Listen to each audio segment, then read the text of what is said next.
জটিলতা তৈরি হয়েছিল। আমার মনে হয় ওই প্রেক্ষাপটই এবং ওইটাকে কনসার্ন ধরেই আজকের এই প্রোগ্রামটা আয়োজন করা হয়েছিল। তো প্রধান উপদেষ্টার ভাষণ এবং পরবর্তী সময়ে তার ভাষণে যে সমস্ত বিষয় বলা হয়েছে সেটার গেজেটও দেখলাম অনলাইনে ইতিমধ্যেই প্রকাশিত হয়েছে। তার মধ্যে দিয়ে এই তর্কের বোধহয় কিছুটা অবসান হয়েছে যে নির্বাচন ফেব্রুয়ারিতে হচ্ছে, এটি নিয়ে আর বিন্দুমাত্র সন্দেহ নেই। জুলাই সনদ জাতীয় নির্বাচনের দিন একই সাথে গণভোটে বাস্তবায়নের দিকে যাচ্ছে, এটা পরিষ্কার।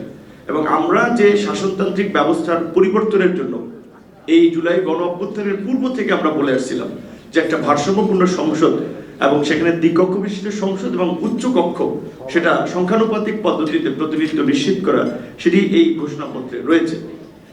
এখানে বিএনপির সাথে আমরা দীর্ঘদিন লড়াই সংগ্রাম করেছি। গত বছর রোজার ঈদের সময় এখানে বিএনপির মহাসচিব সহ শীর্ষ নেতৃত্ব আছেন, তাদের কারো যদি মনে থাকে, মাহাদি আমিন ভাই ইয়ং মানুষ, তার মনে থাকতে পারে, আমি বিএনপি চেয়ারম্যানের উপস্থিতিতে বলছিলাম যে এই সংস্কারের প্রয়োজনীয়তা ফিল করে 31 দফা, বিএনপির 10 দফা থেকে 27 দফা, সেখান থেকে 31 দফা যুগপৎ আন্দোলনের একটা কর্মসূচি নির্ধারণ করেছিল বিএনপি। জুলাইয়ের পরে এই সংস্কারের মাত্রাটা এবং চাহিদাটা আরো ব্যাপক আকার ধারণ করেছে। সুতরাং বিএনপিকে এখন সংস্কারে একটা নেতৃত্ব দেওয়া দরকার।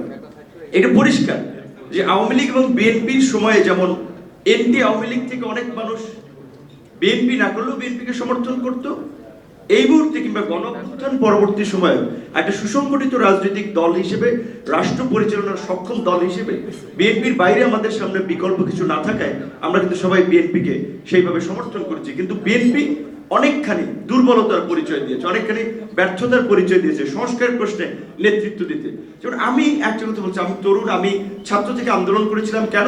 বিসিএস কে ফেয়ার করার জন্য। ওই বিসিএস এর ফেয়ার আন্দোলনই কিন্তু শেষ পর্যন্ত এই সরকার পত্রের আন্দোলনে পরিণত হয়েছে। সেই পিএসসি কে একটা ইন্ডিপেন্ডেন্ট প্রতিষ্ঠান হিসেবে গড়ে তোলা হবে। এইখানেও BNP note of dissent, why আমি বুঝি না। দুদককে আমরা বলছি যে পলিটিক্যাল ওয়েপন হিসেবে ব্যবহার করছে প্রতিপক্ষকে দমন করার জন্য। দুদককে এখন সংবিধিবদ্ধ প্রতিষ্ঠান আছে, এটাকে একটা সাংবিধানিক প্রতিষ্ঠানে পরিণত করা প্রয়োজন।